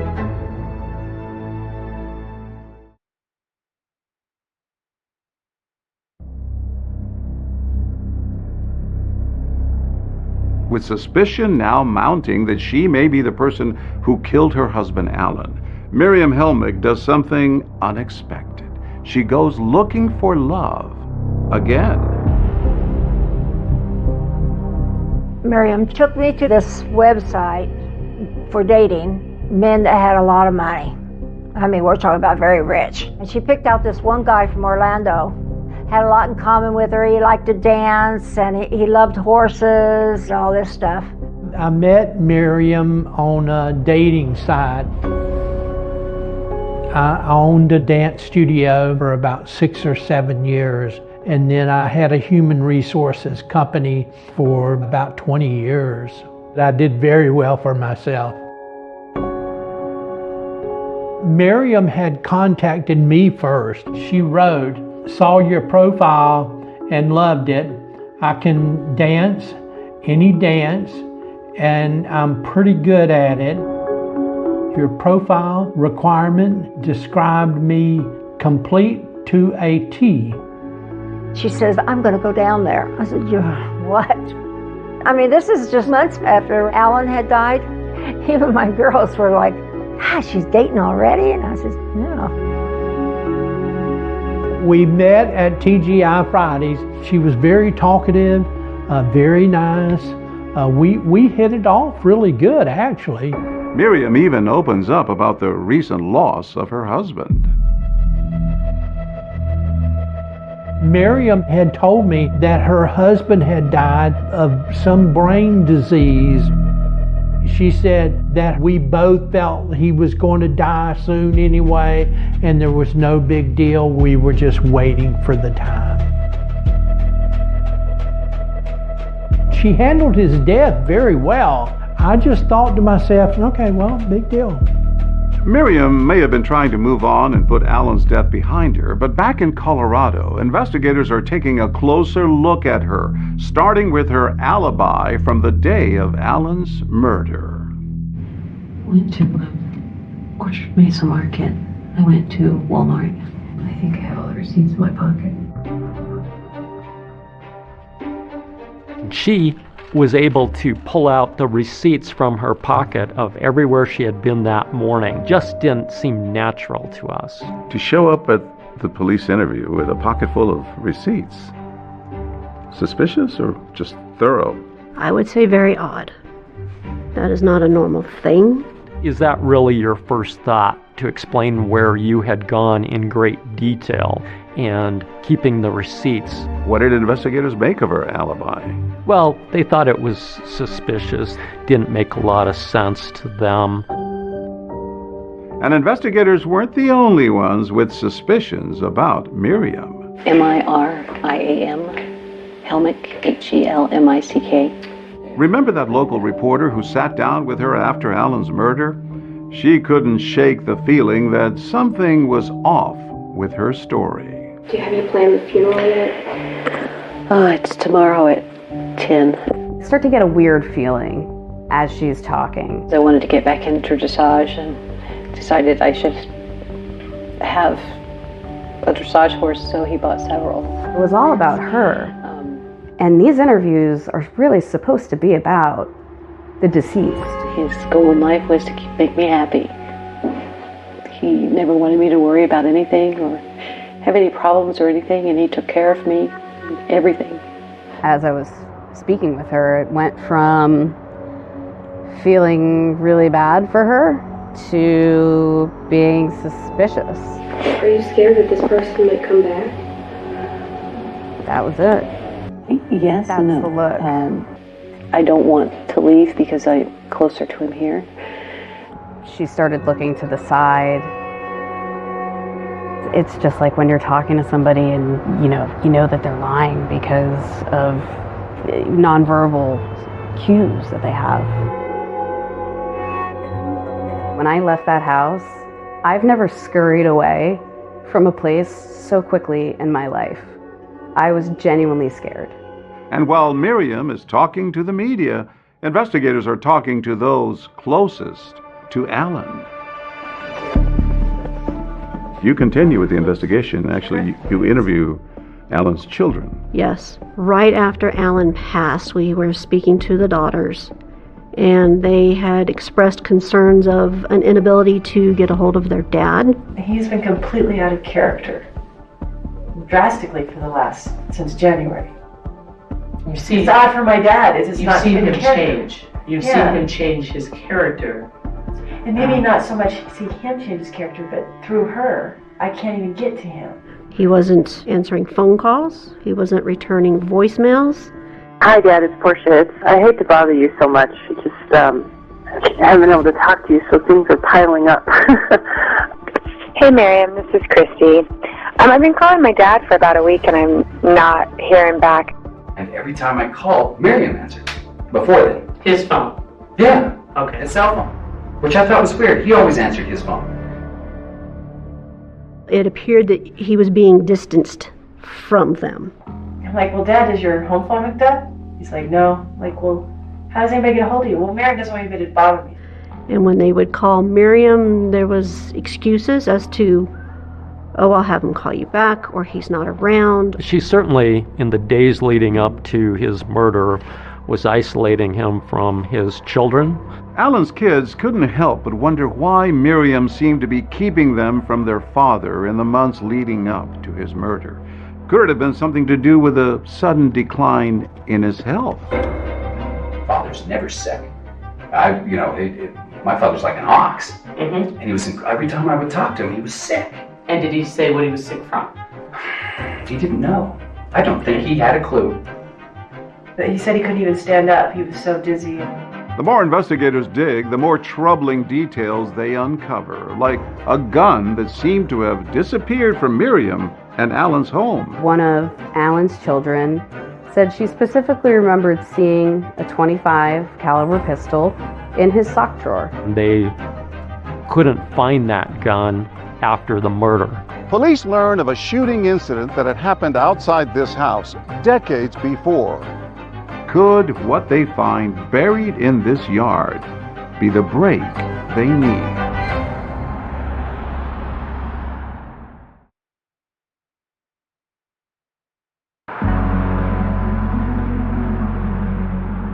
Detectives will often say that when it comes to investigating, there are no coincidences. And for those working the murder of Alan Helmick, they were certain that attempted car fire just weeks earlier was somehow connected to their case. This area is where I was dispatched to a car fire. We saw that somebody had placed a wick in the gas tank of a vehicle. We contacted the driver. We were speaking with him. We were speaking with his wife. As I started questioning both of them, I noticed she became a bit nervous, and she said that she wasn't feeling well, needed to run to the restroom. I watched her leave the back of the vehicle, not go into the restroom she just came out of. Not right here. Not right here where she just went to the restroom. She actually went across 4 lanes of traffic, which... That's strange. Very strange. Did she ever come back? Not while I was on scene. She stayed over there. She stayed over there. When you were still here, you went into the ladies' room. We did. What did you find there? We smelled the odor of gasoline. It was fairly strong. Since investigators learned that Miriam had been standing at the trunk right before Alan discovered the fire, they decided to bluff him, telling Alan there was surveillance video of the incident to see if he thought his wife could have been responsible. I watched the video. Is she on there? I'm asking you. What do you think? No, is she on there? I'm Did she asking lie? you what you think. No, but I could be wrong. We bluffed Alan, and he said he didn't believe it. And you didn't answer my question. You looked at the video. No. Nice little flick there. If you'd seen her on the video doing it, I would have been shocked. The crime scene reminded investigators of a movie scene. After all the dust had settled, our investigators started thinking about what had transpired in Delta. They thought, this sounds like the car explosion scene in No Country for Old Men, which had just come out in the last year, and was a popular movie where the villain had created a distraction by lighting a magazine, sticking it into the gas inlet, and exploding the car. As police are looking into this, they discovered that the Helmicks had rented that movie about 4 days prior to the incident. Was this the smoking gun or smoking car? It definitely was part of the investigation. Miriam was not charged with the arson in Delta because of the roadblock put up when Alan demanded the investigation be closed. He did not want to pursue it if we were looking at Miriam, and that he would not cooperate with the investigation. And the detectives now investigating Alan's murder are still searching for any hard evidence that Miriam pulled the trigger. After all, they still hadn't recovered a murder weapon. There was the issue of the firearm that was missing from the home. And in talking to the daughters, we knew that there should have been a .25 caliber Lorson in the house. Because people had seen that gun there before. Correct. As luck would have it, there was an old Helmick family story from decades earlier of Alan's first wife's stepfather firing that same gun into the ground during a domestic dispute back in 1989. Could this gun, now missing, be the murder weapon? There was some evidence that it had been in the house in the years leading up to the murder, and no evidence of what he would have done with that weapon. No evidence he sold it, gave it away, traded it. Where is this gun? And then investigators bring in a metal detector into the case. Right.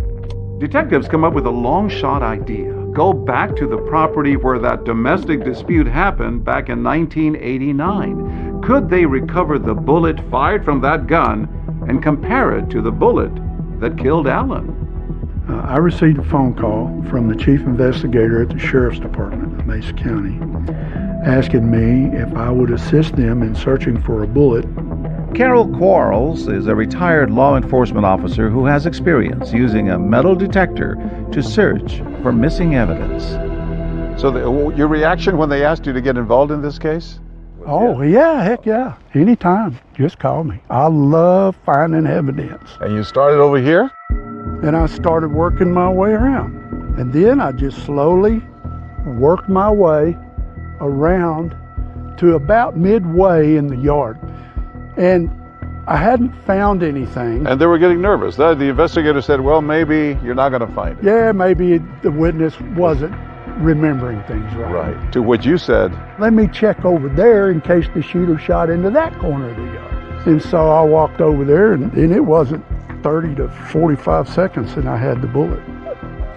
Where did you find that bullet? That bullet was right in this area right here.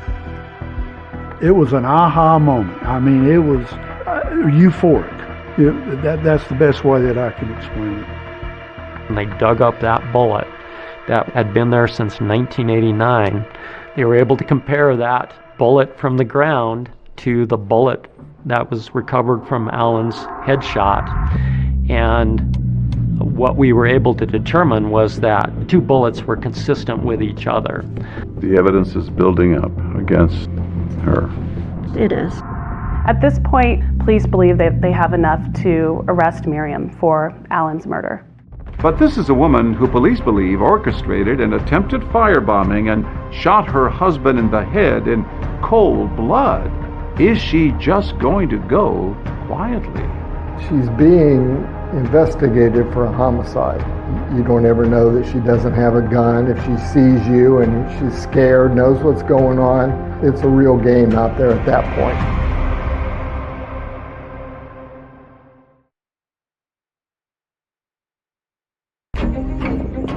In the fall of 2008, just a few months after Alan Helmick's murder, Miriam was living in Jacksonville, Florida, attempting to move on with her life. But her past in Colorado was about to catch up with her. I was a special agent with the Florida Department of Law Enforcement here in the Jacksonville field office. I got a call from Mesa County Sheriff's detectives, and they were investigating a homicide in Colorado. Did you have an inkling that she might be a suspect? It wasn't kind of until I was driving home one day and the Grand Junction police called me and said, is she living? I was like, yeah, she's with me. I don't know what's going on, but she's there. And we sent 2 investigators down there with an arrest warrant. They handcuffed her and set her right on the ground. She had a blank expression on her face, like a little bit angry looking almost. 6 months after Alan's death, Miriam is charged with first-degree murder, attempted murder for that car fire, and forgery. She pleads not guilty and is extradited from Florida back to Colorado. What we had was a man who had led a good life and he ended up murdered, and there's a need to bring to justice the right person. A year after being arrested and charged, Miriam Helmick goes on trial here at the Mesa County Courthouse. Prosecutors argue that the grieving widow is actually a cold-blooded killer. Miriam Helmick standing trial for the murder of her husband was a huge deal. The courtroom was pretty packed. It was a bit chilling. Miriam did not show a lot of emotion. She didn't look like herself.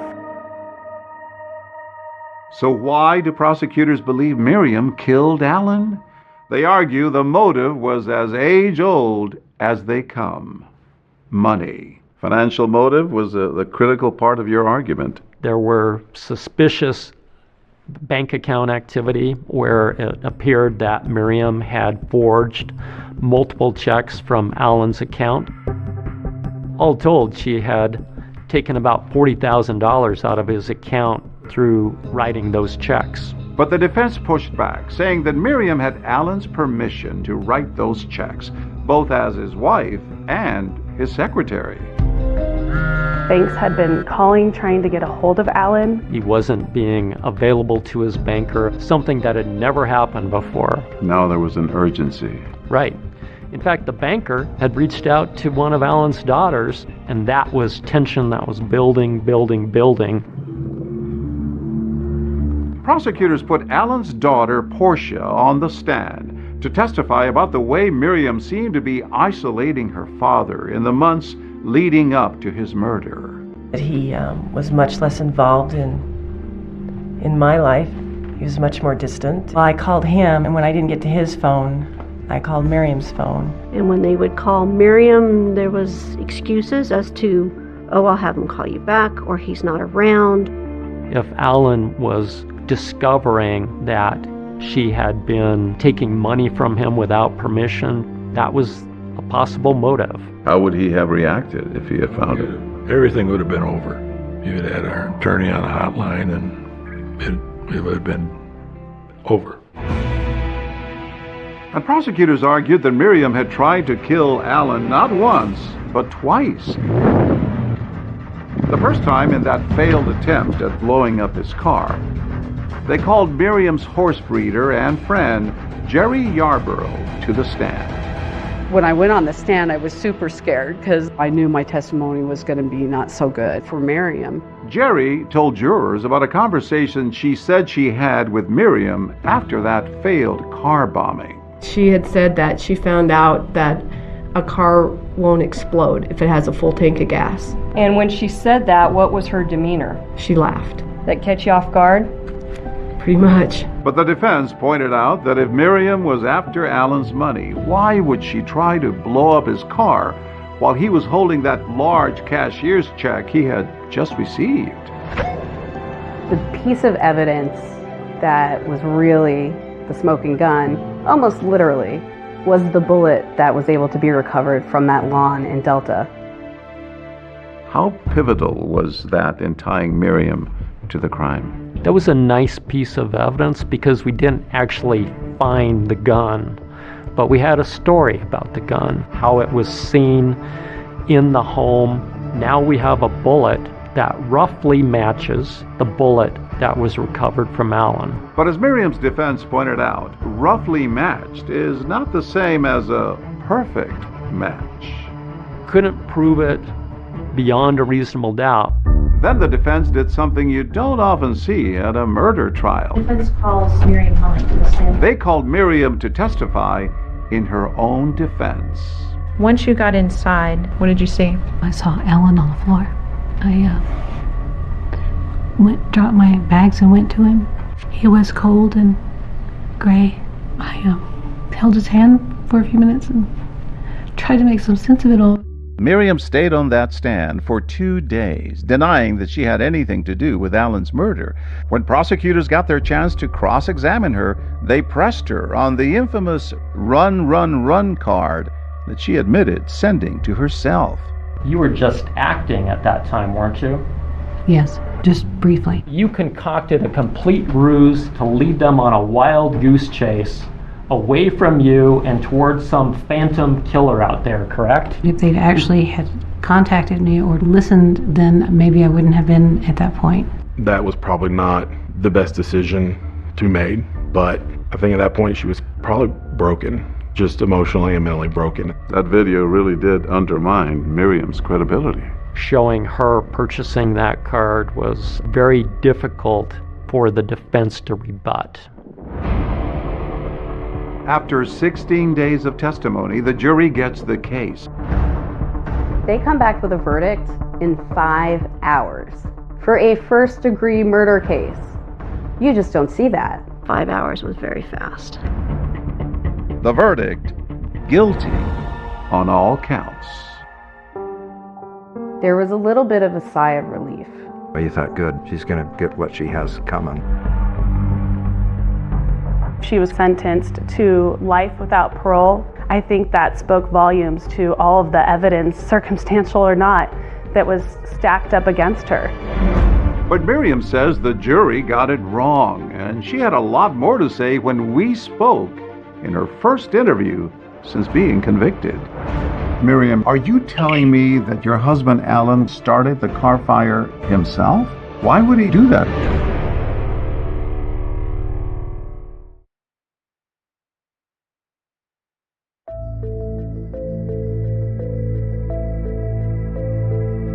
It's now been 15 years since Miriam Helmick was sentenced to life for killing her husband, Alan.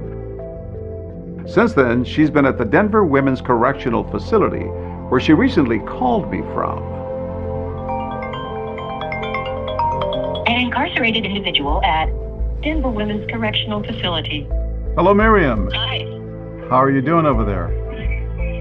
Good. This is the first time she's spoken publicly since her 2009 sentencing. I asked Miriam about first meeting Alan back when she was his dance instructor in Grand Junction. And was it love at first sight? Well, not really, no, because I was there trying to work, and but he just never gave up.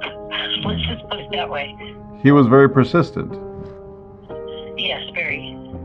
And eventually you fell in love with him. Yes. It was kind of hard not to. I mean, he's a very, very kind, very sweet man, and he always had your best interest at heart, usually. Alan's kids say that you were isolating him from them in the months prior to his death. Was that true? No. But he would get really pale during the day, and I would make him rest. And so I would take his phone away where he wouldn't ring so that he could get some rest. Because it seemed like they always called when he was trying to get a nap. Next message. Hey, this is Portia. I'm starting to get a complex here because you guys have never not picked up your phone. Our pathologist, Dr. Kurtzman, indicated there was evidence of advanced heart disease. So if he was not feeling well, it was probably attributable to the heart disease. Prosecutors say that you fraudulently had written about $40,000 in checks on Alan's money that he was about to find out, and that's why you killed him. He could look up online anytime and see what was coming out of his bank account. Nobody stopped him from doing that. So anything that was written with his approval. Did you steal any money from Alan? No, I didn't take anything from him because everything that was put in the bank went into his bank account. None of it came to me. Did you have anything to do with starting that car fire? No, I didn't have any inclination to do it. But I almost believe that he started his own car fire. You mean to tell me that Alan started the car fire himself? Why would he try to do that and possibly hurt himself? Well, I don't think he thought about hurting himself. And it took me a while to wrap my head around that he would possibly do anything like that. Miriam says Alan may have tried to set the car fire for the insurance money. I started to wonder if he did because as soon as he got his car home, he applied for the insurance on it.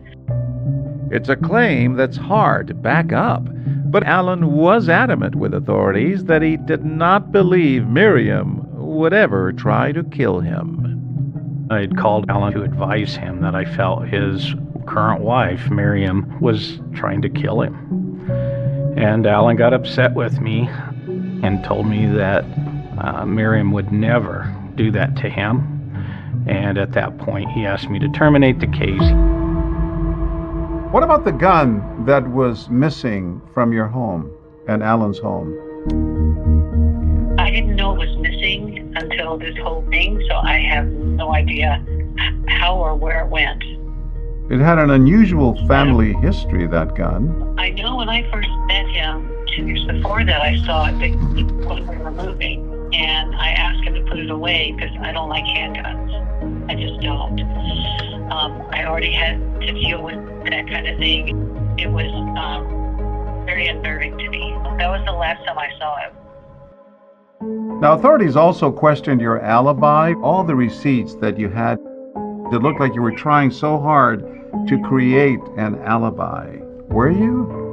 It's not uncommon for anybody to pocket their receipts. I had cash and receipts, so they went in my pocket. I've done that all my life. It makes sense to us that she shot him before she ran the errands. Then she runs all the errands and she creates an alibi for herself on purpose, intending to throw people off. Miriam, did you kill your husband, Alan? I did not. Do you think you'll get out of prison someday? I do, eventually, because I know that I'm going to keep digging, and I know that we're going to be able to put this together. What do you think will prove your innocence now? The fact that I had no GSR on me. I had no blood spray on me. Wouldn't the blood spatter and the gunshot residue be easily washed off if you took a shower? Well, you know, that's funny because when I went to the police station that afternoon, you could tell I hadn't taken a shower. There was even still dirt under my fingernails, pretty much from doing the barn that morning and helping him shovel out stalls. So you had not washed anything off? No. I hadn't changed clothes, nothing. Miriam has filed numerous appeals with the courts. They've all been rejected, but she vows to keep on fighting. It won't be over for anybody till it's over for me, and I do have hope. I know that I didn't kill him. Now that I'm on this path, I'm not going to lay down and die with it. I'm sorry, it's just not in my nature to do that. How often do you think about him? I think about him all the time. He was funny. He would say things that I remember. His biggest thing was, "It's only business. Treat it that way." You know, he was fun to be around. After the trial, Did you see your mom again? I did not. I have not seen her since the trial. After so long, what did Miriam finally have to say to her son?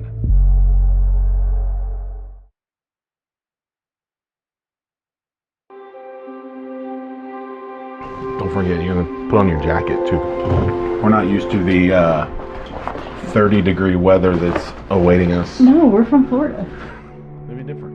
This past November, Chris Giles and his wife Kelly flew to Colorado for a much-anticipated visit to see his mom, Miriam, in prison. So she's in the Dimmins Women's Correctional Facility. So it'll be the first time in probably about 15 years that I've seen her. I have not seen her since the trial. Why not?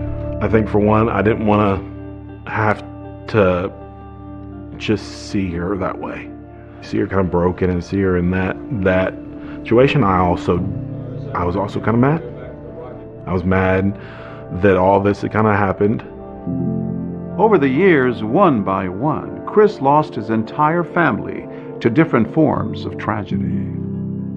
It's just kind of a whirlwind, and then all of a sudden this happens. That new husband dies, and then she's arrested. Yeah. You're trying to figure out how to deal with those things, and you kind of got to deal with the pain, you got to deal with the hurt. Let's rock and roll.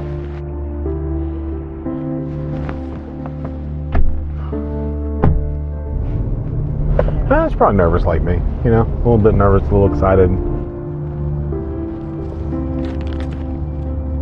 Our cameras were not allowed inside the prison, but Chris tells me that reuniting with his mom, while complicated, was also healing for him.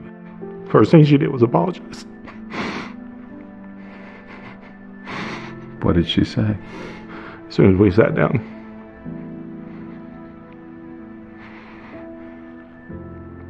She said, "I'm sorry for everything I put you through." She said, "I'm sorry that we had to go through this." But still, once we got to the Alan part, she was firm in that she was innocent of all that stuff. And so we just hashed out kind of what had happened. Do you believe your mother had anything to do with Alan's murder? I do not. With your father? I do not, no. Seeing your mom was a big step for you after all these years. Forgiveness is a big thing, It's huge when you can work through that and go, I don't have to forget about it, but I can choose to forgive you for it. But when it comes to Alan's family and friends, there are some things that they say they would rather forget. I try not to think about the murder. I more like to think about the fun times that we had with Alan. Those are good memories. What do you think Alan would have wanted people to remember about him? He was a lot of fun. This kind of guy you could, meet and have a drink with and have a good laugh. He treated everybody with fairness and respect and gave a lot of love to those around him. Nobody wanted to hurt him except for his own wife. She ended up taking this man's life. A good man was killed. I don't know whether justice is served or not. She's in jail, and apparently she's never going to get out, but he's still dead. You can't bring him back. I think his legacy is that he was tried and true in the community. He did what he said he was going to do. Alan was truly loved by everyone that knew him.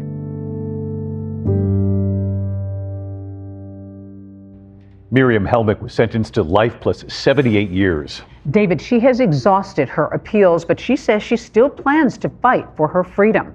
That's our program for tonight. Thanks so much for watching. I'm Deborah Roberts. And I'm David Muir. From all of us here at 2020 and ABC News, good night.